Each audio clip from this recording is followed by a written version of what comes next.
이제 시간이 되었으므로 다 같이 자리에 일어나셔서 찬송가 620장 찬송하겠습니다.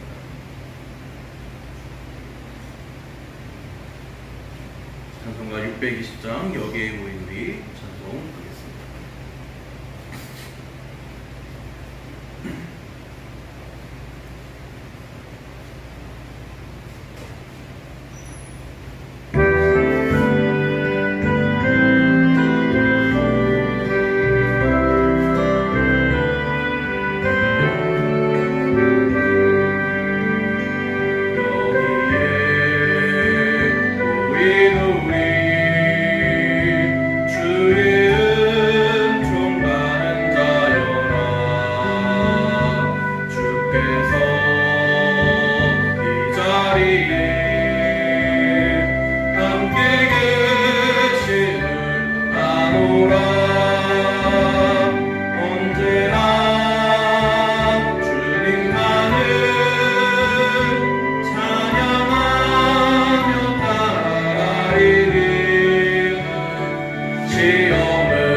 묵상기도 드리겠습니다.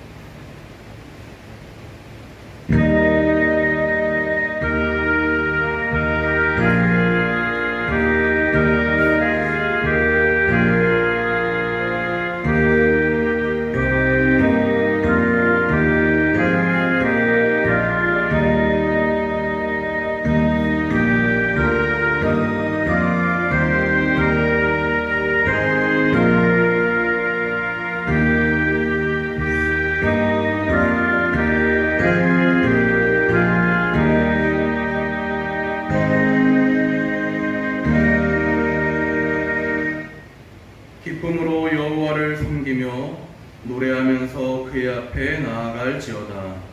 하나님은 영이시니 예배하는 자가 영과 진리로 예배할지니라. 아멘. 이어서 찬송가 27장 찬송 부르겠습니다.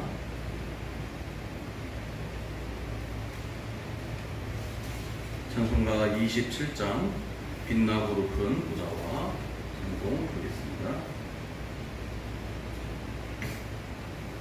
찬송가 27장입니다.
성시교동문 제23번 시편 43편을 보도록 하겠습니다.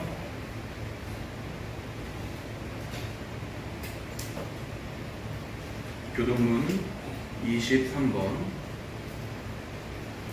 시편 43편입니다.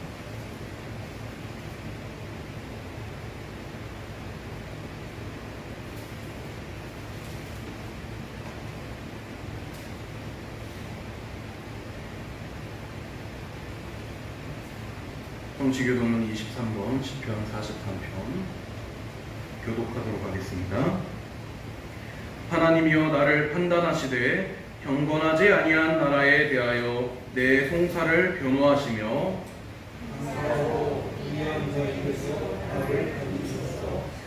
주는 나의 힘이 되신 하나님이시거늘 어찌하여 나를 버리셨나이까.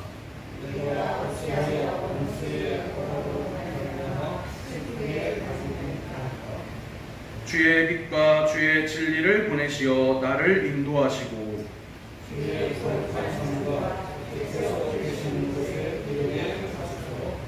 그런즉 내가 하나님의 제단에 나아가 나의 큰 기쁨의 하나님께 이르리이다.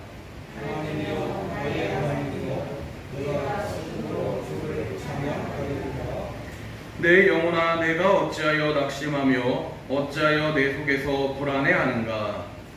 너는 하나님께 소망을 두라. 그가 나타나 도우심으로 말미암아 내 하나님을 여전히 찬송하리로다. 아멘. 신앙 고백 드리겠습니다. 나는 전능하신 아버지 하나님 천지의 창조주를 믿습니다.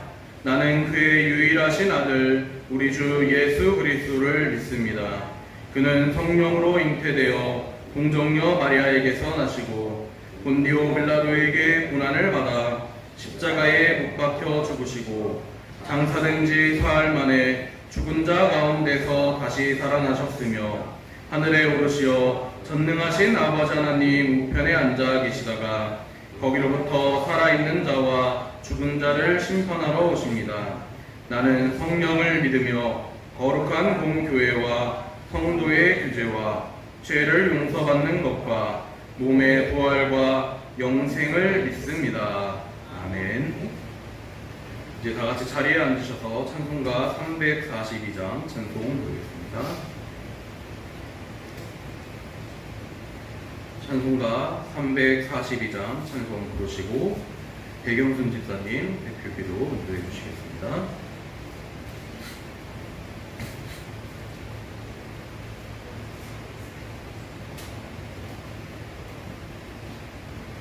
찬송가 342장 찬송 부르겠습니다.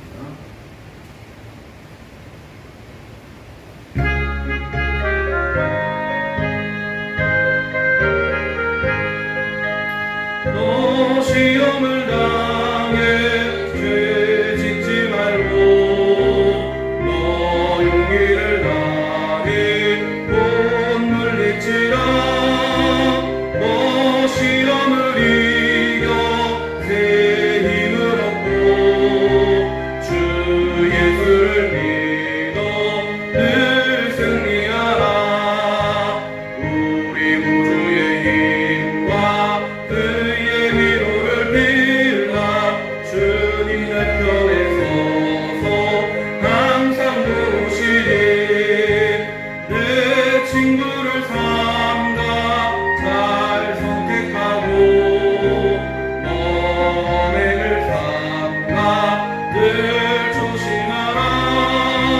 너 열심을 다해 늘 충성하고 온 정성을 다해 주 봉사하라.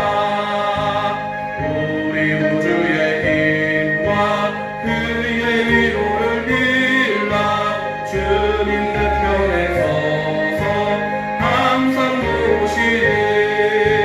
잘 이기는 자는 상 받으리니 너 낙심치 말고 늘 전진하라.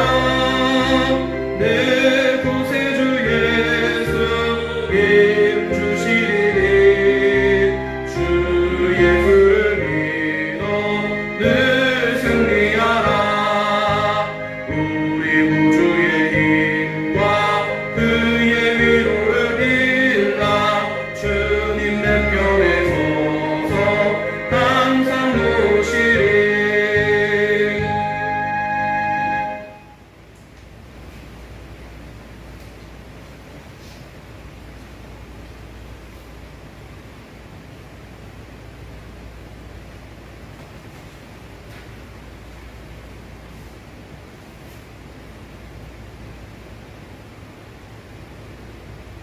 할렐루야. 어제도 오늘도 살아계셔서 우리들의 생사 화복을 주관하시는 여호와 아버지 하나님 은혜를 감사하고 감사합니다.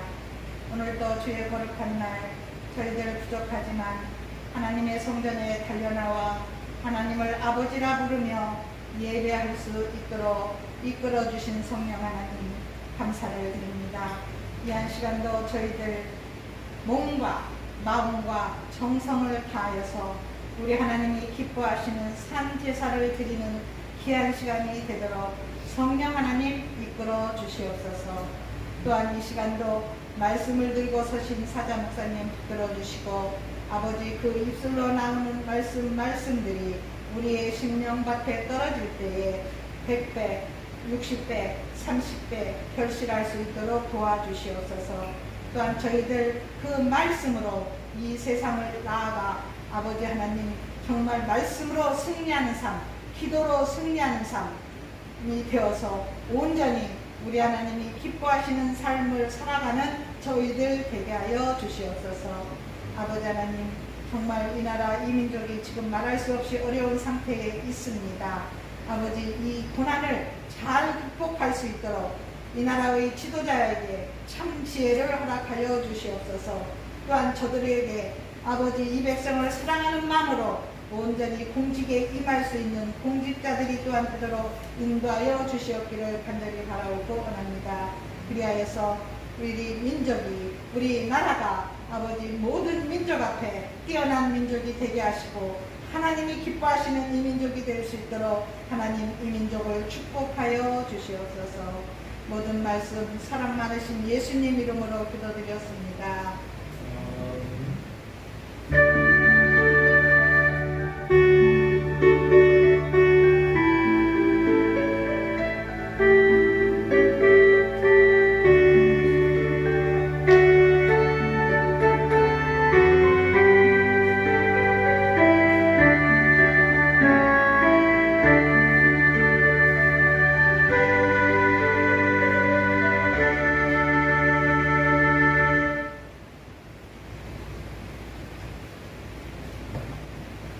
성경 말씀을 보겠습니다. 시편 59편 1절로부터 9절까지 말씀을 보겠습니다.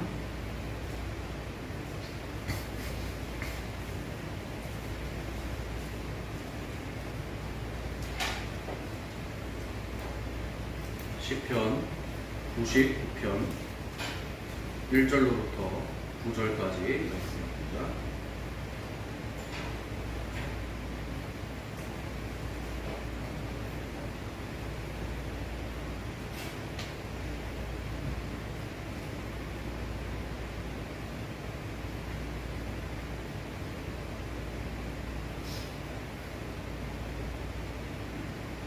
시편 99편 1절로부터 9절까지 말씀, 구약성경 874페이지에 있습니다.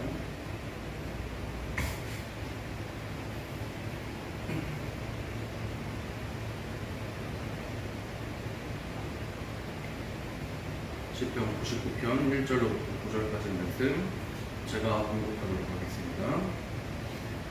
여호와께서 다스리시니 만민이 떨 것이요 여호와께서 구름 사이에 좌정하시니 땅이 흔들릴 것이로다.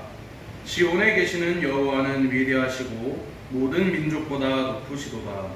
주의 크고 두려운 이름을 찬송할지니 그는 거룩하심이로다. 능력 있는 왕은 정의를 사랑하느니라. 주께서 공의를 견고하게 세우시고 주께서 야곱에게 정의와 공의를 행하시나이다. 너희는 여호와 우리 하나님을 높여 그의 발등상 앞에서 경배할지어다. 그는 거룩하시도다.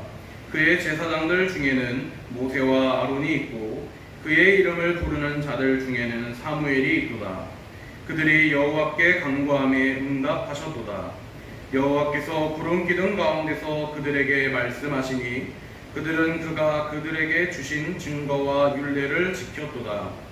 여호와 우리 하나님이여 주께서는 그들에게 응답하셨고 그들의 행한 대로 갚기는 하셨으나 그들을 용서하신 하나님이시니이다. 너희는 여호와 우리 하나님을 높이고 그 성산에서 예배할지어다. 여호와 우리 하나님은 거룩하심이로다. 아멘.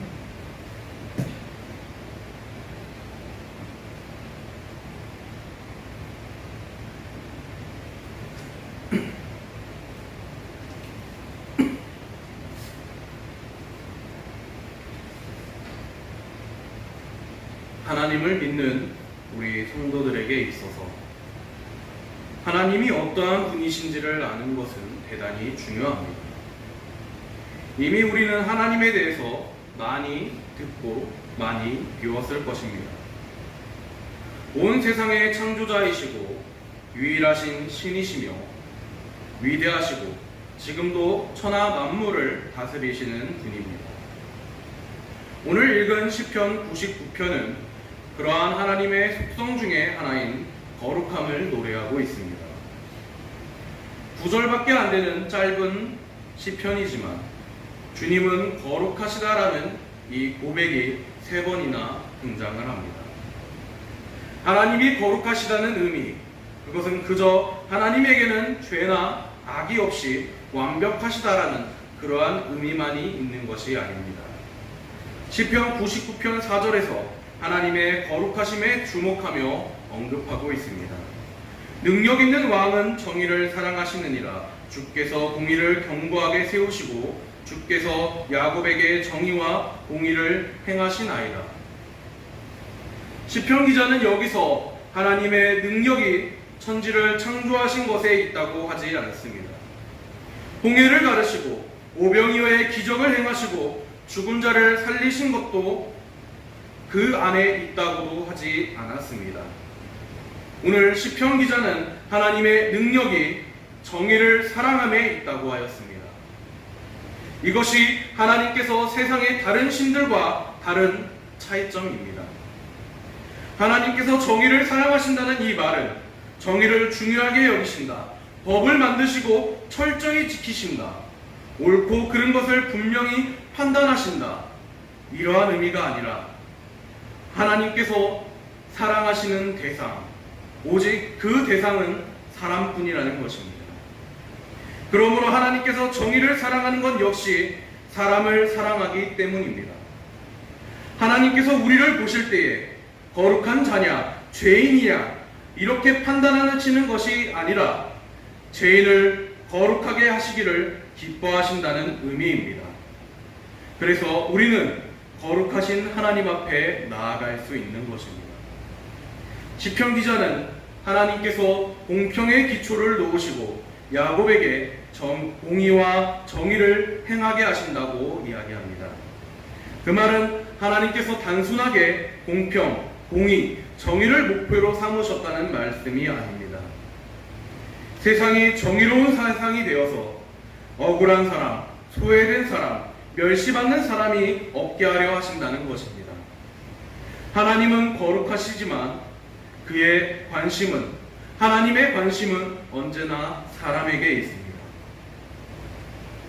성도들은 다들 거룩해지기 위해 애를 씁니다. 그러나 안타깝게도 진정한 거룩함은 알지 못하는 경우가 허다합니다. 거룩함을 단지 그저 방탕한 생활을 청산하고 죄인과 어울리지 않고 성경을 더 많이 보고 기도를 많이 하려고 애를 쓰는 것이라고 생각하는 경우들이 많이 있습니다. 그래서 거룩하려고 애를 쓰면서 대부분 무서운 바리새인처럼 변하는 경우가 허다합니다. 바리새인들이 어떠한 존재입니까? 당시에 가장 경건하고 거룩한 삶을 산다고 자타가 공인하고 인정했던 사람들입니다. 그런데 그들이 어떠한 사람들이었습니까? 가늠하다가 현장에 붙잡혀온 여인에게 돌을 던져 죽이려 했던 사람들입니다. 정말 무서운 존재들입니다. 이것이 그들 방식으로 하나님의 말씀을 지키는 것이고 그들 기준의 거룩이었습니다. 죄인과 한 동네에서 살 수 없는 것이 그들의 기준입니다. 이것은 진정한 거룩이 아닙니다. 이것은 하나님께서 이야기하시는 진정한 거룩이 아닙니다. 하나님께서 가지고 계신 거룩의 의미가 아닙니다. 왜 그러합니까? 왜 바리새인들의 이러한 행동이 하나님의 거룩과는 다른 것입니까? 그 이유는 그 안에 사랑이 없기 때문입니다. 시편 99편에서는 두 고백을 계속해서 반복해서 이야기를 합니다. 하나님을 찬양하라는 것과 하나님은 거룩하시다라는 것입니다. 만약 하나님의 거룩함이 이러한 바리새인들의 거룩함과 같았다면 이 둘은 함께 할 수 없는 말이 되어버리고 맙니다. 왜냐하면 죄인인 우리가 어떻게 거룩하신 하나님 앞에 그분을 찬양할 수 있겠습니까? 어떻게 거룩하신 하나님 앞에 나아올 수 있겠습니까? 오늘 본문 말씀 1절 말씀, 여호와께서 다스리시니 만민이 떨 것이요 여호와께서 그룹 사이에 좌정하시니 땅이 흔들릴 것이로다. 우리가 하나님을 찬양하려고 할 때 하나님의 거룩이 바리새인의 거룩함과 같다면 아마 하나님은 우리에게 이렇게 이야기하실 겁니다. 됐다. 그 더러운 입으로 어찌 내 이름을 부르며 나를 찬양한다고 하느냐.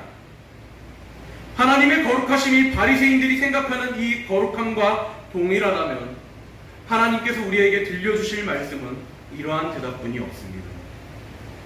그리고 이미 세상은 벌써 심판을 받고도 남았을 것입니다. 그러나 오히려 거룩하신 하나님께서 죄인들인 우리에게 계속해서 다가오고 계셨습니다. 독생자를 주셨습니다. 십자가 위에서 우리를 위하여 죽으셨습니다. 성령으로 우리 안에 임하셨습니다. 우리를 깨끗하게 만들고 거룩하게 세우시고자 하시는 것입니다. 하나님의 정의 자체는 사랑하신 것이 아니었습니다. 우리를 사랑하시는 것입니다. 그리고 억눌린 사람, 눈물 흘리는 사람이 없도록 세상도 정의로워지기를 원하시는 것입니다. 많은 경건한 성도들이 품행이 좋지 않고 교양이 없는 사람들을 벌레 보듯 하며 가까이 하기를 꺼려합니다. 마음속으로 나는 당신과 달라, 나는 당신과 어울리지 않아라고 생각하는 사람들이 많이 있습니다. 억울한 사람, 가난한 사람, 소외된 사람을 돕기는 하지만 대부분 헌금을 하며 누군가를 통하여 돕기를 원하지 그들과 함께하는 것은 꺼리는 경우들이 많이 있습니다. 이것은 하나님의 거룩함이 아닙니다. 왜 그렇습니까? 그 안에 사랑이 없기 때문입니다. 시편 99편 6절, 오늘 본문 말씀 6절을 보면 모세와 아론, 사무엘이 하나님을 가까이 섬기면서 무엇이든지 부르짖어 기도하면 하나님께서 응답해 주셨다고 했습니다. 그들도 사람인데 어떻게 거룩하신 하나님께 나아가 기도할 수 있었습니까? 그들이 하나님의 계명과 율례를 모두 지켰기 때문이라고 했습니다. 여호와께서 구름 기둥 가운데서 그들에게 말씀하시니 그들은 그가 그들에게 주신 증거와 율례를 지켰도다. 그들 또한 때로는 죄에 넘어지기도 했습니다. 그때마다 하나님은 그들을 징계하셨습니다. 그러나 회개하면 반드시 용서해 주셨습니다. 하나님은 죄를 용납할 수 없는 거룩하신 하나님이지만 또한 용서하시고 사랑하시는 하나님이십니다. 그러한 하나님을 이심을 우리에게 보여주고 계십니다. 하나님은 하나님의 거룩하심은 언제나 용서와 사랑이 함께하는 것입니다. 하나님의 말씀을 다 지켜 행하는 것, 그것이 거룩함입니다. 그런데 하나님의 계명의 핵심이 무엇입니까? 하나님께서 우리에게 주신 이 계명의 가장 큰 핵심이 무엇입니까? 목숨을 다하여 하나님을 사랑하고 이웃을 내 몸과 같이 사랑하라는 것입니다. 그러므로 거룩한 사람은 하나님을 사랑할 뿐만 아니라 이웃을 사랑하는 사람이 바로 거룩한 사람인 것입니다. 여기서 말하는 이웃은 그저 평범한 이웃집 사람만을 이야기하는 것이 아닙니다. 가난하고 배우지 못하고 힘이 없어서 억울한 일을 당하는 사람들 또한 그 안에 포함이 되어 있는 것입니다. 우리는 선한 사마리아인에 대한 비유에 대한 이야기를 많이 들었을 것입니다. 그 안에 강도 만난 자가 바로 우리의 이웃입니다. 부자 나사로에게 집 앞에서 병들어 굶어 죽어가는 나사로가 바로 우리의 이웃이라는 것입니다. 단순하게 그들을 보면서 불쌍하다, 안 됐다라는 생각에서 그치는 것이 아닙니다. 그들과 함께하고 그들을 나 자신과 같이 사랑할 수 있어야 한다는 것입니다. 자신이 그러한 억울한 처지, 비참한 처지에 빠진 것처럼 그들을 도우며 우리 사회에 억울한 사람이 없게 하라는 것입니다. 그럼에도 불구하고 우리는 너무나도 더러운 사람들입니다. 거룩하고 싶고 사랑하고 싶어도 그렇게 잘 되지 않는 것이 바로 우리들입니다. 죄와 악에서 떠나 하나님을 사랑하고 이웃을 사랑하며 살고 싶습니다. 그러나 우리의 능력으로는 불가능합니다. 어떻게 해야 합니까? 하나님께서는 우리들에게 거룩하라고만 하지 않으시고 우리를 거룩하게 만드셨음을 우리는 깨달아야 합니다. 우리가 거룩한 자가 되는 길을 하나님께서는 이미 열어주셨습니다. 바로 주님의 십자가와 결합하는 것입니다. 십자가의 주님과 연합하는 것, 그것이 바로 우리에게 하나님께서 주신 길입니다. 한 가지 예를 들고자 합니다. 우리가 잘 알고 있는 배우 중에 김수미라는 배우가 있습니다. 성격파 배우인 이 김수미 씨가 7살 때쯤 어느 여름날 아버지를 따라 들에 나가는데 아버지가 그러한 김수미에게 송아지를 잠시 맡기면서 이렇게 이야기를 했다고 합니다. 큰 성 시집갈 때 이천이니 잘 먹이라고 이야기를 하셨다고 합니다. 그러고는 잠시 씻으러 이동을 하셨다고 합니다. 그런데 그때에 얼마 후 갑자기 천둥 소리가 나오면서 이 송아지가 놀라서 언덕 아래로 뛰어내려가더랍니다. 어린 김수미 씨는 순간적으로 밧줄을 자신의 팔에 감았습니다. 그리고 인정사정 없이 송아지에게 끌려 내려갑니다. 뒤에서 아버지가 이를 보고 크게 놀라며 달려오면서 소리칩니다. 밧줄을 놔버려라. 밧줄을 놓고 어서 그 밧줄을 손에서 놓으라고 고래고래 소리를 지릅니다. 그러나 이 김수미 씨는 팔뚝이나 배가 쓸려가면서 피를 흘리면서도 이렇게 얘기합니다. 못 놉니다. 죽어도 못 놉니다. 우리 언니가 시집을 못 간다며 고래고래 소리를 질렀다고 합니다. 그러면서 계속해서 끌려갑니다. 이 뒤를 급하게 쫓아가던 아버지가 겨우 그 밧줄을 붙잡고 송아지가 멈추고 그 어린 김수미 씨를 끊어안으며 울었다는 이야기가 있습니다. 우리가 이처럼 죽어라 붙잡아야 할 말씀이 있습니다.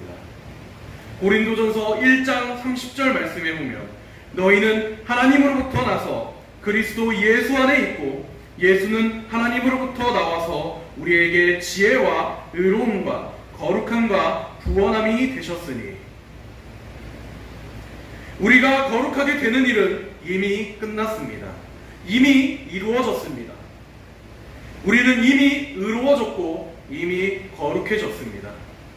우리의 거룩함은 우리의 거룩한 행실에서 나오는 것이 아니라 예수님으로부터 나오는 것이기 때문입니다.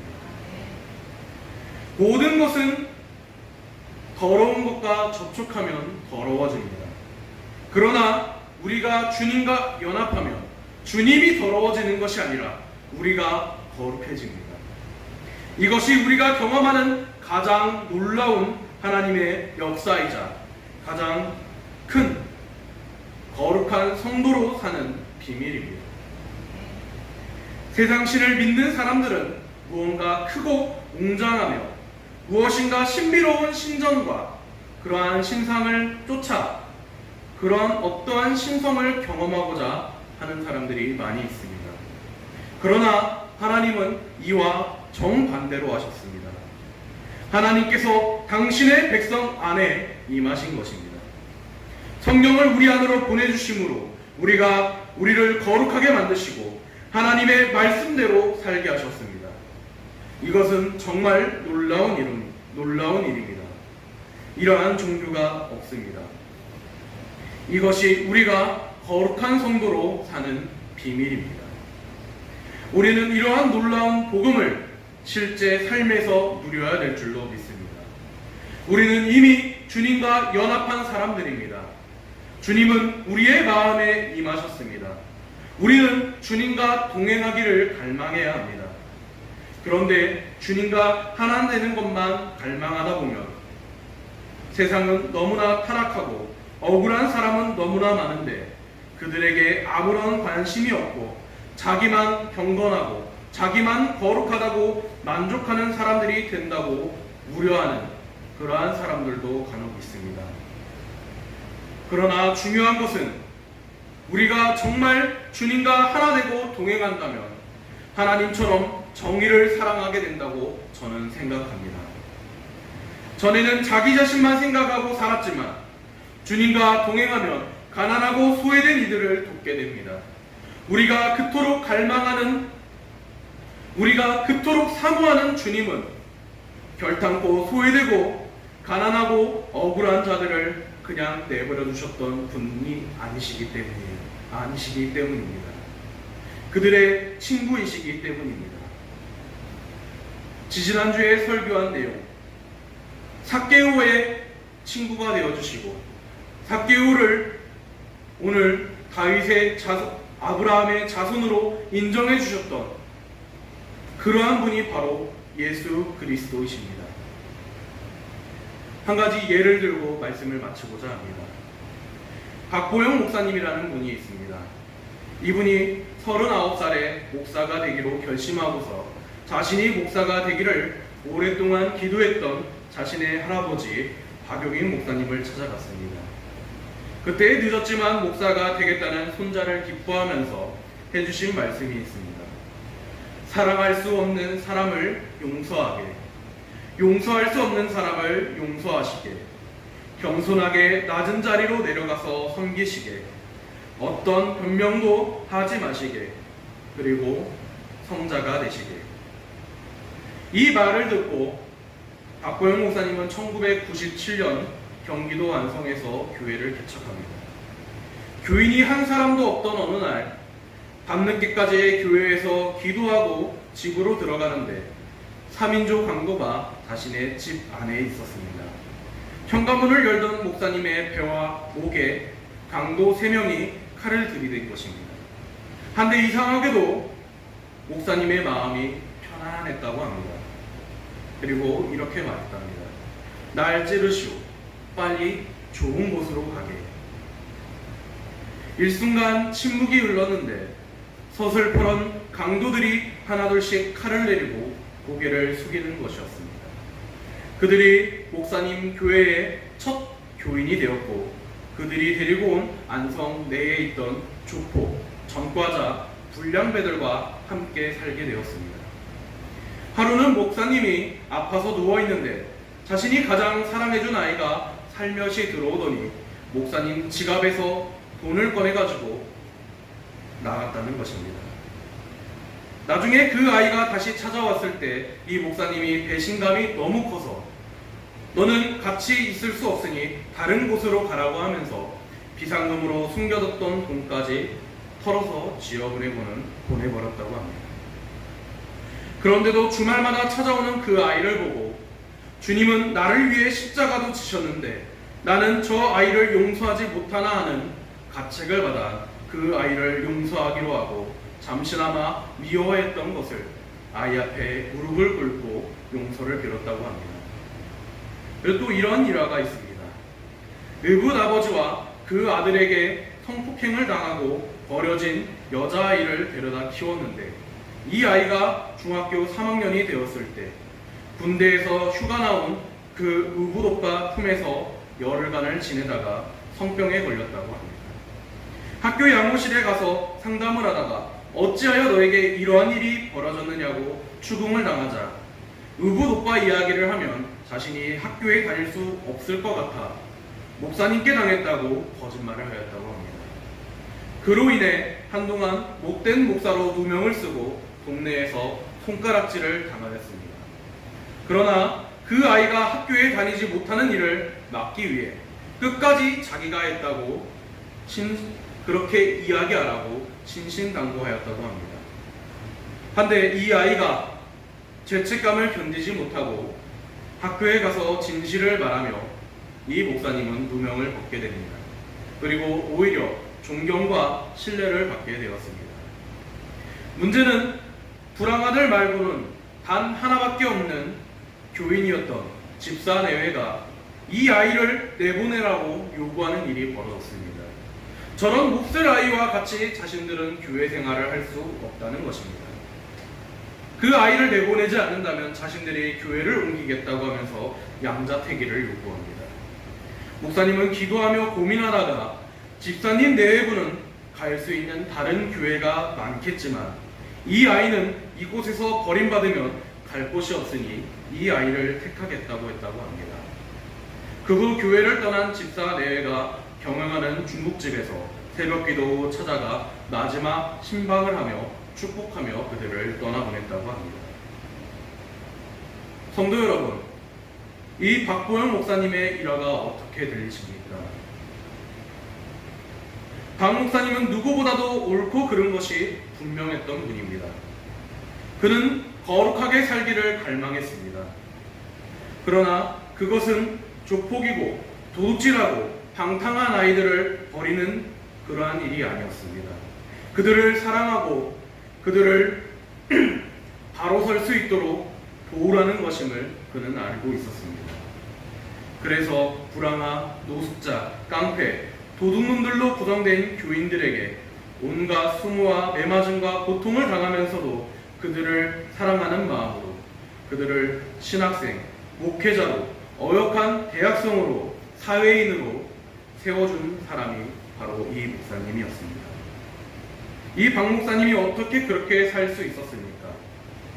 그가 하나님과 주님과 연합한 자였고 성령으로 살았고 그래서 하나님께서 거룩하게 세워주셨기 때문입니다. 우리가 세상 사람들 앞에서 하나님의 거룩함을 드러내는 것이 고작 그 앞에서 기도하고 그것으로 끝나는 것이 아니어야 합니다. 세상에서 억울한 사람, 슬퍼하는 사람, 고통당하는 사람, 무시당하는 사람, 버려진 사람들을 구체적으로 도우고 사랑함으로써 하나님의 거룩하심을 드러내야 됩니다. 우리가 세상에서 할 수 있는 가장 귀한 것 중 하나라 할 수 있습니다. 성도 여러분, 하나님이 기뻐하고 사랑하는 사람, 하나님께서 거룩하다 명하신 우리 평강의 성도 여러분, 하나님의 거룩함을 본받고자 한다면 단순히 하나님을 사랑하는 데서 그치는 것이 아닌 내 이웃을 온전히 사랑할 수 있는 그러한 평강의 성도 여러분들이 될 수 있기를 소망합니다. 그러한 삶의 자세가 우리가 거룩한 성도로서 살아가는 비밀인 줄로 믿습니다. 기도하겠습니다. 할렐루야. 사랑이 많으신 아버지 하나님 감사드립니다. 우리 평강의 성도들이 참된 거룩함을 깨닫고 하나님의 거룩하심을 본받고 살아갈 수 있는 그러한 성도들이 될 수 있기를 소망합니다. 하나님께서 우리를 사랑하시고 그 사랑하는 마음이 있을 때 참된 거룩함이 우리 안에도 함께 존재할 줄로 믿습니다. 하나님의 거룩하심은 단순히 행실로 그치는 것이 아닌 그 안에 사랑이 동반되어야 됩니다. 주님, 우리 평강의 성도들 안에 사랑이 넘쳐나는 그런 귀한 성도들 되게 하여 주시옵소서. 하나님의 거룩함을 온전히 본받는 평강의 성도들 되게 하여 주시옵소서. 내 이웃을 내 몸과 같이 사랑할 수 있는 성도들 되게 하여 주시옵소서. 감사드리며 예수님의 이름으로 기도드립니다. 아멘. 이어서 찬송가 421장 찬송 부르시면서 헌금 드리는 시간 갖도록 하겠습니다. 헌금위원회 부경숙 집사님 수고해 주시겠습니다.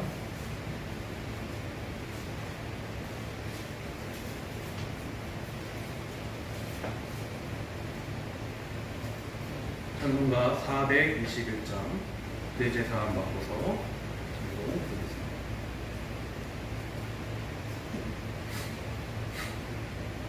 찬송가 421장입니다.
기도하겠습니다. 거룩하신 하나님 아버지, 오늘 거룩한 주님의 날에 저희들을 주님의 전에 불러 모아 예배를 드리게 하시고 감사와 찬송과 영광을 돌려드릴 수 있게 해주심을 감사드립니다. 이 시간 주님께서 저희에게 베풀어 주신 은혜와 축복에 감사하여 빈손으로 나오지 아니하고 소중한 예물을 주님 앞에 바치게 하오니 감사드립니다. 주님께서 이 예물을 기뻐 받아주시고 연락하여 주시옵소서. 이 시간 예물을 바칠 때 저희들의 몸과 마음도 바치오니 크신 축복을 내려 주시옵소서.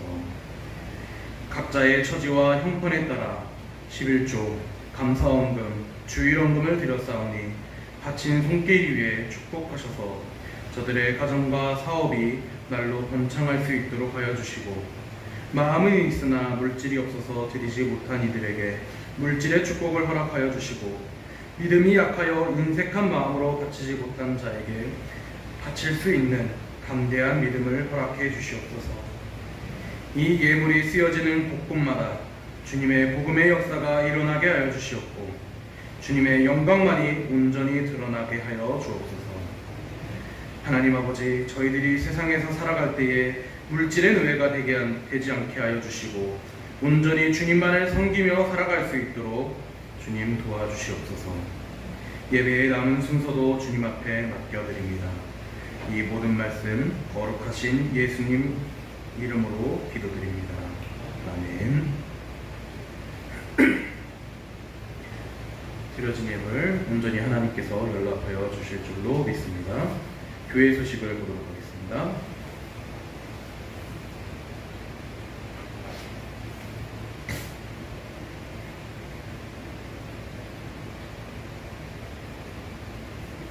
8월달 우리에게 주신 말씀 빌립보서 4장 19절 말씀 같이 읽도록 하겠습니다.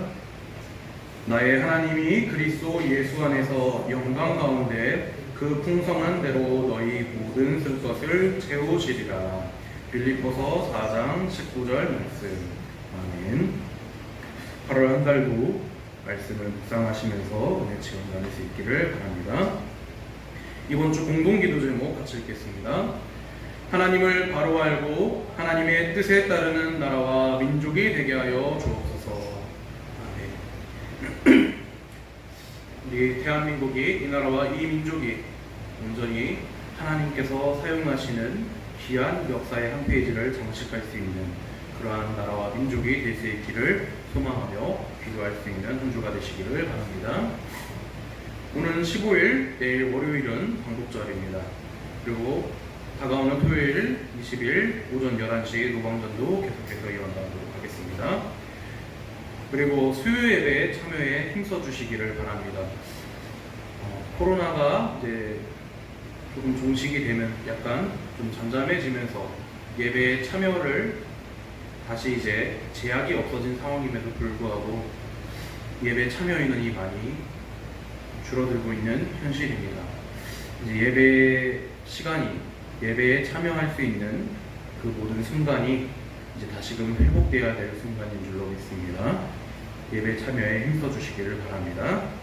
환우들의 건강 회복을 위하여 중보기도해 주시기 바랍니다. 박인실 집사님, 장옥순 권사님, 최춘길 장로님 위해서 기도해 주시기 바랍니다. 선교지를 위해서 많은 기도 부탁드립니다. 고현종 목사님과 위준열 목사님, 각각 부르키나파소와 인도 북부 지역에서 선교사역 담당하고 계십니다. 위해서 기도해 주시기 바랍니다. 이번 주 구역 예배는 백영순 집사님 가정에서 정한 시간에 드리도록 하겠습니다. 이어서 다 같이 일어나셔서 송영 505장 찬송 드리겠습니다.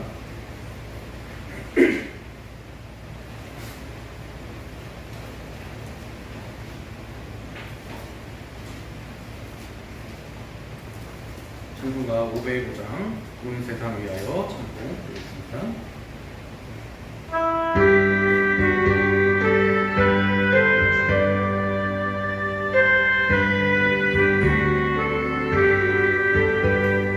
세상 위하여 나 모든 전하리 만 백성 모두 나와서 주 말씀 들으라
기도 제목 함께 읽도록 하겠습니다. 하나님 사랑, 이웃 사랑 실천하는 교회 되게 하소서. 우리의 미래를 믿음으로 준비하게 하소서. 복음의 일꾼을 키우는 교회 되게 하소서. 성장하며 선교하는 교회 되게 하소서. 담임 목사님과 성도님을 축복하소서. 아멘. 믿음대로 될 줄로 믿습니다. 축도드리겠습니다.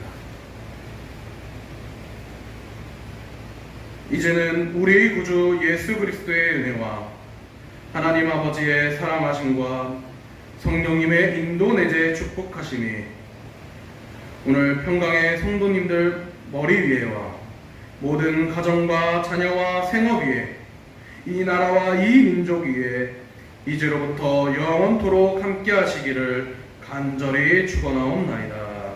아멘.